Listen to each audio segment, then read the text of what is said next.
Dead Art Studios Paint and Chat, and today we're discussing the abstract expressionist painter Jackson Pollock and the idea of finding something new in painting. Now I'm starting a new painting here which I primed and got ready on OSB board in my vlog, which I'll link in the description. And today I'm going to start painting on it. I'll discuss the painting and then we'll talk a little bit about Jackson while we're doing it and how he was on the search for something new in painting. Now, this painting is inspired by the view I get from my bathroom window at night. I've got some cranes over there that have got red lights on them to stop the helicopters colliding with them at night. And through the bathroom window, which has got this textured glass, you get this really cool red line across a black portrait shape. So I've got this OSB board here, which is in a portrait shape, and I've marked out here to keep me nice and strict as to where I'm going to start my painting. A little area where the red line would go. I'll throw the photo up so you can see what I'm talking about in my mind. And I'm going to try and stay in this area. I'm going to blend it a little bit into the top of the bottom and add some blacks and stuff. But because I'm a bit erratic, I can start doing something and then head off somewhere else. So that's just there to tell me, stay there. And I'm going to take the tape off at the end so that it, when it dries, there's a nice sort of line, but I can also go top and bottom without really messing it up. If you leave the tape to dry and then pull it off, it's going to pull all the old paint off and stuff, isn't it? That's my point. Right, so let's start with some acrylic paint. I've got 3 acrylic paints here, most of which are running out. So I'm just going to try and see if I can get the alizarin crimson to bring any paint out. And if it does, I'm just going to put a little base layer of that on, and then we're going to use oils and get some texture into it. So Jackson Pollock. I've got a deep dive video that I just did this week where I go on Wikiart and look at his art, and Janet Sobel, who is accredited with actually starting Jackson's famous drip technique. Her first painting, Milky Way, not her first painting, her first drip technique painting. She did all sorts of little bits in a sort of a very folky style. She was a housewife who moved to New York from Ukraine, and she's credited with starting the drip technique, and Jackson saw it and was inspired by it and took it somewhere else into a new direction, a direction of a lot of fame and fortune. So Jackson was trying to find something new. The Europeans had dominated painting, and although America as a country, or the USA as a country, had been around for a couple of 100 years, they hadn't really got the cultural history of Europe, especially with art and painting. So the artists at the time, people like Rothko, people like Jackson, de Kooning, and even people like Janet Sobel, were looking for something new in painting. Excuse me. Now, there's a thunderstorm outside. It started raining, that's not a problem. And also, some tree surgeons have just started making a massive amount of racket. So I'm going to go and close these doors and see if that improves it.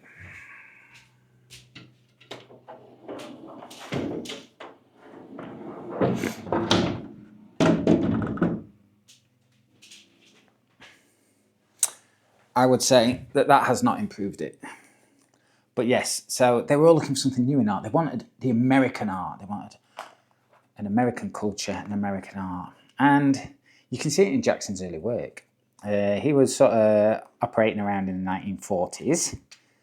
And his early works were very much of the sort of European style. He had got what I might call a little bit of Fauvism, with using different colours to what you see, like post-impressionism really, using weird colours for fairly standard scenes and landscapes. And he was doing a bit of things like what Picasso was doing with Cubism. You can see that in his early work. And you can also see little bits of things like Van Gogh, so Expressionism. And he, of course, with Rothko and others, and de Kooning, is credited with starting abstract expressionism, perhaps the most American art style that we sort of know of and is, and carries on right up to sort of started off the American art history up to Andy Warhol and Basquiat, things like that, you see. So we've got the red on there, or the alizarin crimson. That's just giving a sort of background glow. Let it dry for a minute, and then I might put on a bit of cadmium red.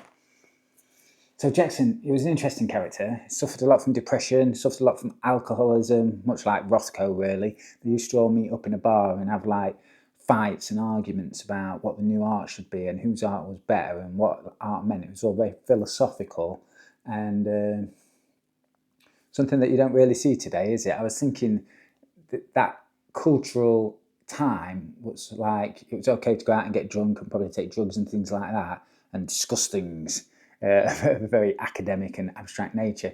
And then that sort of later on into the 60s and then probably more so in the 80s and 90s sort of dissolved away, I think, into a sort of mass cultural hedonism.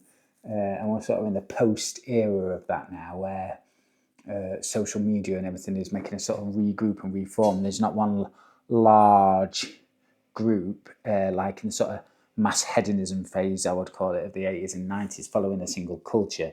It's all very fragmented, and in a way it's a little bit like what was probably going on in the 30s and 40s, where they did have art movements and groups based on ideals and philosophies. I don't know if today's is that philosophical or idealistic, but there's certainly hints of that going off.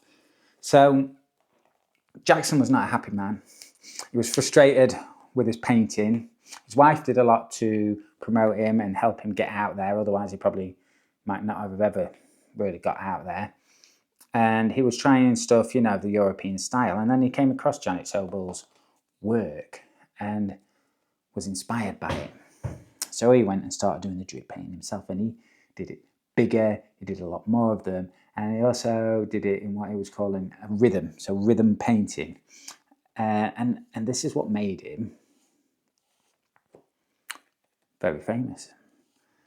He was obsessed with looking for something new, and he wasn't finding it. You can see in some of his earlier paintings where he's basically just copying like the sky of Starry Night a little bit from Van Gogh, and of course Picasso and others found their way into everybody's artwork at that time, and they were kind of mixing back and forth and sharing and finding a new direction. But America had not really got its own direction until abstract expressionism came along, and it was carried on by the sort of secondary abstract expressionists who were just a bit younger, really, but kind of hung out in the same crowd, like Joan Mitchell, who I discussed last week when I tried to paint like her. Right, so we've got the red going on, and that's definitely red. So it's not hitting the background of this OSB board, which is very textured. And I kind of want that, because I kind of want that to represent the window, in a way, which is a textured glass. So I do want that sort of darker background. Let's get all the red on. And yeah, I am going to add texture though to the painting. So Dead Art Studios, what's my theory? My theory kind of is that art is a little bit dead. The things that Jackson was doing with his colleagues was looking for new art, new painting specifically. I think there is room for new art, but I'm not sure it's in painting. I think everything might have been done. I could be wrong. As a painter, I could find something new. But, you know, we've gone right up to the crazy avant-garde of just presenting basically one colour, like the Klein blue one. It's just like, boom, a colour.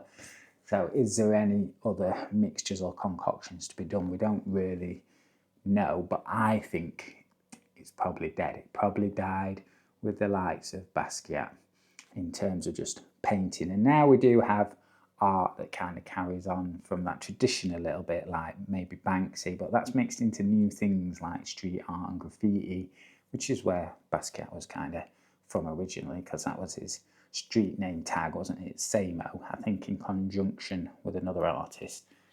So I'm kind of looking for something new, but I don't think I'm going to find it. I think art or painting is dead. Dead Art Studios, you see.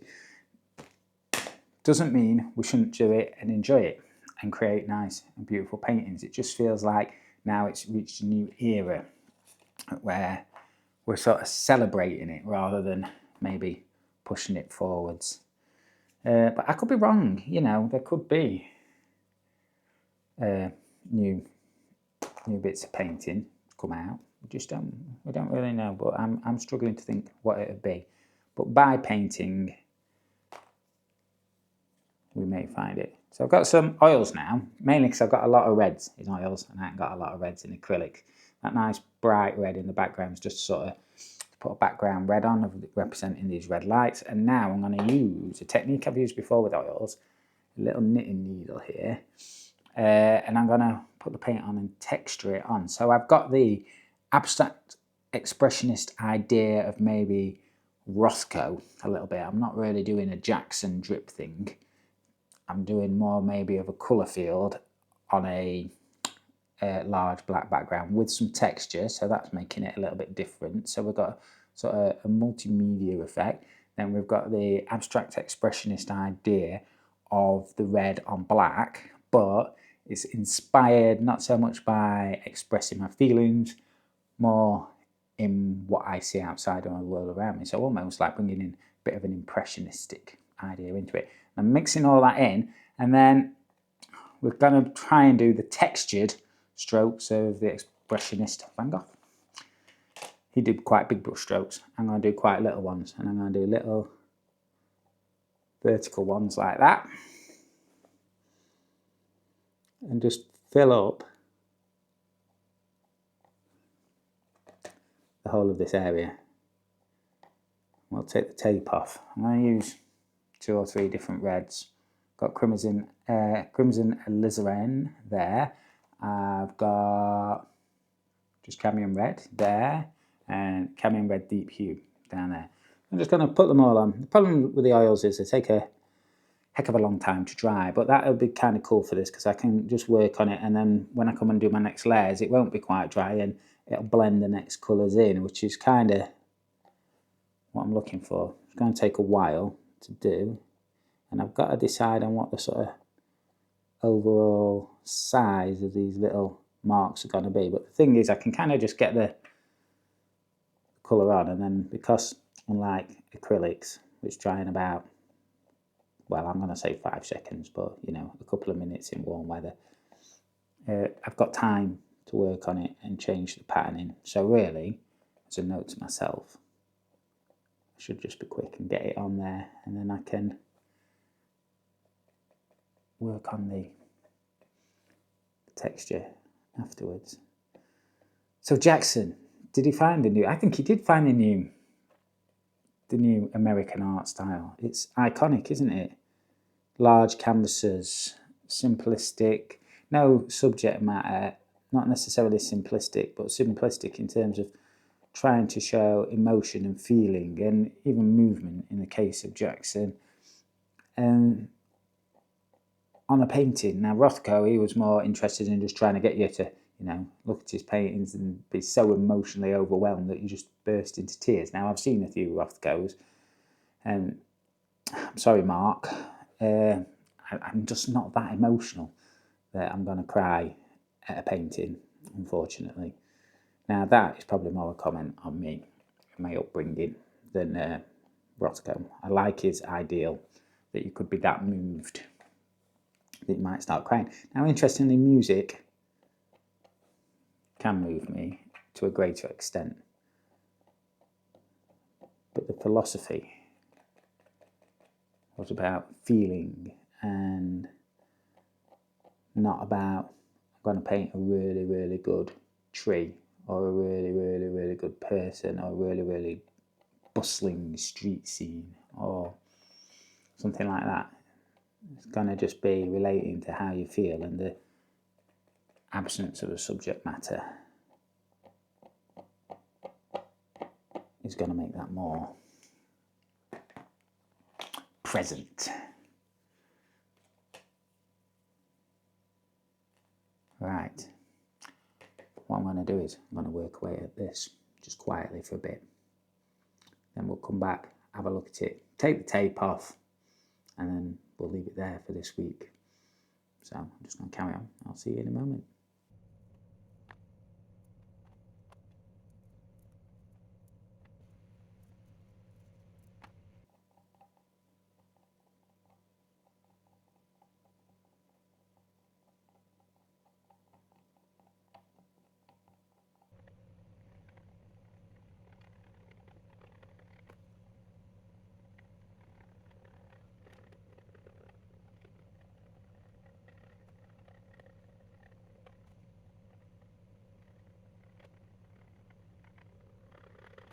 So I've been working on this for a while. And I've got my little textured marks in. And it's kind of cool because you can see some of the OSB from the background bringing in interesting angles into it. And what I'm trying to do is make sure that there's nothing that looks too much like a glob or a lump on it, you know, something a bit bally or too lifted up or peaky, because that can make it look a bit unfinished. Not unfinished, you know, just rushed. And I want this to look quite precise, even if we are doing sort of very loose abstract style. There's no reason just to have big old globs of paint around on it. Now this, I think to get it touch dry, it's probably going to take a week.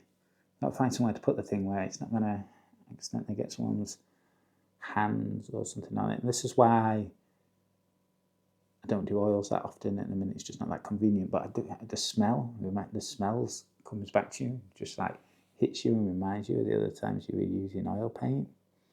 And actually, if you think about it, acrylic paint's just kind of plastic, like a binder and pigment. A plastic binder, acrylic mixed with pigment. And oils, the pigments themselves may have some questionable synthetic backgrounds. Been made for quite a few years now, though, so I doubt there's that many super synthetic ones. You know, they've all got their place in sort of history as well, and some of the early ones were super dangerous. I don't think that's the case anymore. But the actual binder is oil, isn't it? Linseed oil. So environmentally, probably slightly better. It's a lot more workable, and it's very vibrant as well. I mean, the artist grade acrylics are definitely extremely vibrant as well. But it's a different experience. So Jackson, he found the new art, he found fame, but he was an unhappy person, and he died tragically while drunk, driving his car at like 90 miles an hour into a tree. I think there was 3 in the car, 1 survived, 2 died. So he had a short career. Now, his last sort of painting, or not quite his last, but one of his last, was quite interesting. I'll throw it up so you can have a look at it. I think he was heading in a new direction again. So he'd found the new art, and he was trying to find more.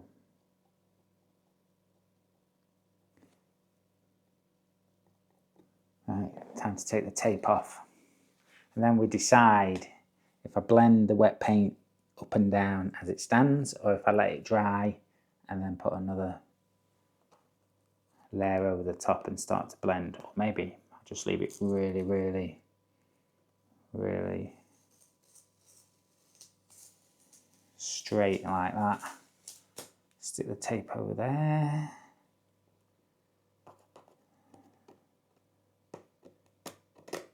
Doesn't want to come off that side. This side looks a bit more promising. And pull away when you're peeling. Try and keep that line nice and straight. Now with textured board, paint can go under the line, and actually that's pretty dang clean. I'm going to leave it see if I like the line or not. I could always put more tape on, create a new line and then blend that way. That might be interesting. But I am going to leave that for now. Let that dry. Have a look at my videos on Jackson. There's a deep dive. There's my art vlog where I start this, and there's today's. I'll do somebody else next week, maybe Rothko. Dead Art Studios. Paint and chat. See you next time.